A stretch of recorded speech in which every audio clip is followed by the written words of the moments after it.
Всем привет! Мы сейчас вышли, пошли в страховую компанию. Хотим сделать страховку на машину, потому что прошли ТО, надо страховку купить новую. Посмотрели в гугле, там ближайшая, где находится, и она работает до 6 часов. Ну, мы первый раз, честно говоря, так идем. Мы еще сами ничего не знаем. В прошлом году мы купили машину, и при покупке нам сразу там все помогли оформить.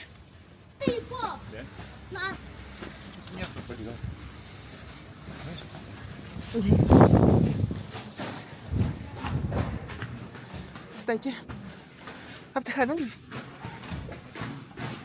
А можно вот здесь посмотреть, пойти.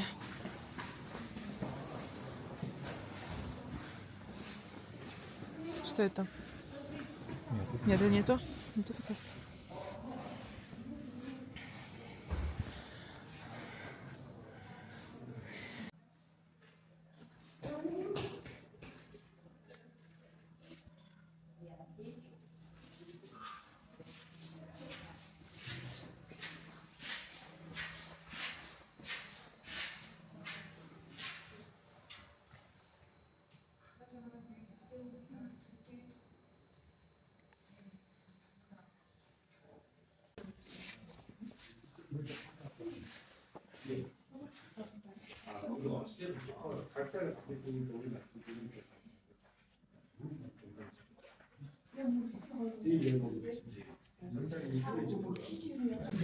Здесь?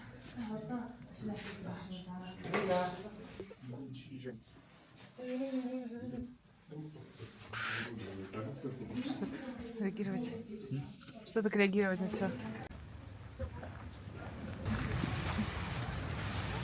Первая попытка у нас не увенчалась успехом, но пошли во второй офис. Вот мы, значит, сейчас сходили во второй раз, и вот здесь только застраховали. И то, как мы поняли, что это страховая компания, вот, кстати, надпись AMG.gov. Это больше, скорее всего, как корпоративные машины, что ли, они страхуют, потому что мы когда зашли, они нам сказали, типа, мы не страхуем. Мы объяснили ситуацию, что у нас проблема. Она говорит, идите, делайте через онлайн. Но мы онлайн, у нас машину не видит. Пытались, и не могли. Вот, ну девушка нам помогла. Она по-английски разговаривала. И быстро все объяснили. За страховку мы заплатили смешную цену. 43 500. Что там, 43 530 тугриков. Это около 1000 рублей. Почему мы в России столько много платили? Ну, мы переспросили. Страховка у нас как бы и год будет действовать. Она говорит, да, все. Ну, один водитель. Я не вожу здесь, не хочу. Вот. 1000 рублей страховка. Нормально. Мне такое нравится. Когда надо всего лишь 1000 заплатить. Если вы приехали в Монголию, вы можете ездить по своим правам 1 год.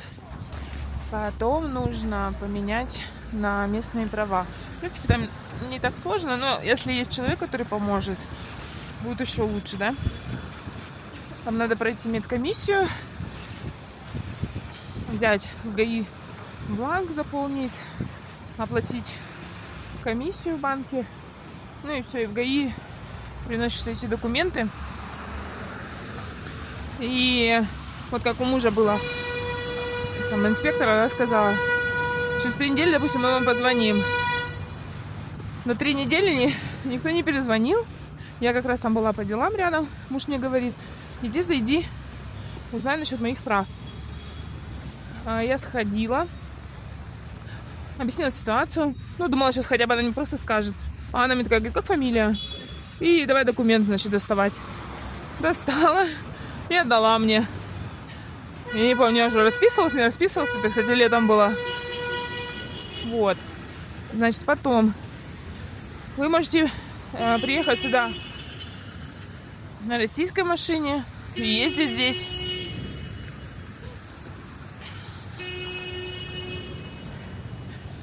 Вот. Мы здесь купили машину. Сразу нам страховку помогли сделать при покупке. А недавно, вот, получается, значит, нас остановил гаишник. И давай нам, он такой прям, до этого, прям в один день нас несколько остановило. Первый остановил, что-то прямо так быстренько пострел, все, и все, отпустил нас. Буквально отъезжаем там, проезжаем пару улиц, останавливает опять. И он такой, видать, кропотливый был. Он нам прям, значит, вам надо пройти техобслуживание машины. Ой, техосмотр машины. Мы такие, да, мы типа знаем. Вот мы сейчас типа будем записываться. Вы должны были пройти. Он такой говорит, you must. Он несколько раз, он только еще прям громко говорил, you must. Мы такие, да мы поняли. Выписал нам штраф 20 тысяч тугриков. Все. На ТО муж записался в автодоктор. Пришли на ресепшене, как или кассиры они, не знаю. Она, в принципе, записала. Сразу сказала, что надо налоги заплатить. Она там по своей программе пробила. Говорит, надо налоги заплатить. Обязательно должен быть огнетушитель, аптечка, треугольник. У нас, кстати, этого ничего не было. Кстати, в магазине у них там, по-моему, по 50 тысяч тугриков, что ли, этот набор стоил. А муж пошел, там улица есть такая, всякие эти... улица авто, назовем ее так. Да, мы вообще за копейки, в принципе, все купил. Вот. Запись у нас была на следующий день, он пришел, там буквально 10 минут, инспектор там все проверил. Ну, я думаю, в России то же самое, также проверяют. И все. Потом они нам электронно там прислали почтовый ящик, наш техосмотр. Можно спокойно еще будет ездить. Все, страховку сделали, ТО прошли. Теперь нас будут останавливать, штраф мы уже не будем платить. Налоги здесь, получается, платил за... Короче, открыл личный кабинет, и там были, значит, налог на машину, потом налог на загрязнение воздуха. Там небольшая сумма была. И еще у нас оплата была, надо было платить за платные дороги. Мы когда ездим, получается, камера номер фиксирует, и, видать, в личный кабинет приходит. А мы еще не разобрались, как это надо постоянно сразу платить или нет. Ну, вот за год первый раз заплатили.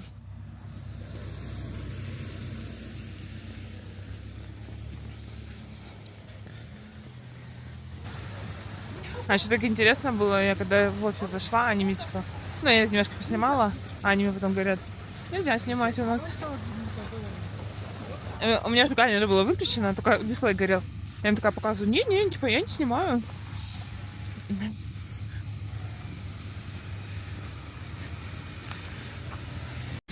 Сейчас как раз самый час пик. Можете видеть, машины еле едут, я, по-моему, быстрее иду. Мне очень понравилось, тогда они на 1 сентября сделали 20 дней. День четный, день нечетно ездила. Улицы были свободные. Вообще без пробок передвигались. На автобусах я не люблю здесь ездить, потому что по пробкам вот этим копошиться. Мне проще с пешком, если куда надо, пешком сбегать. Вот. А тогда прям вообще так свободно. И транспорт общественный ездил, и на машине хорошо. Сейчас, наверное, перед Новым годом, по-моему, должны тоже так же сделать. Или нет? Я вот не помню, как было в прошлом году. Сейчас пока только так. На какой день твоя цифра выпадает, тебе нельзя ездить. Пока больше никаких ограничений не будет. Но сейчас перед Новым годом это будет просто кошмар. Здесь будут пробки постоянные, что все поедут закупаться. Так что мы сделаем по-умному. Поедем пораньше в магазины. Вот. Ну, сегодня такое небольшое видео про страховую компанию, про то, как машину можно застраховать. Всем пока, до новых видео.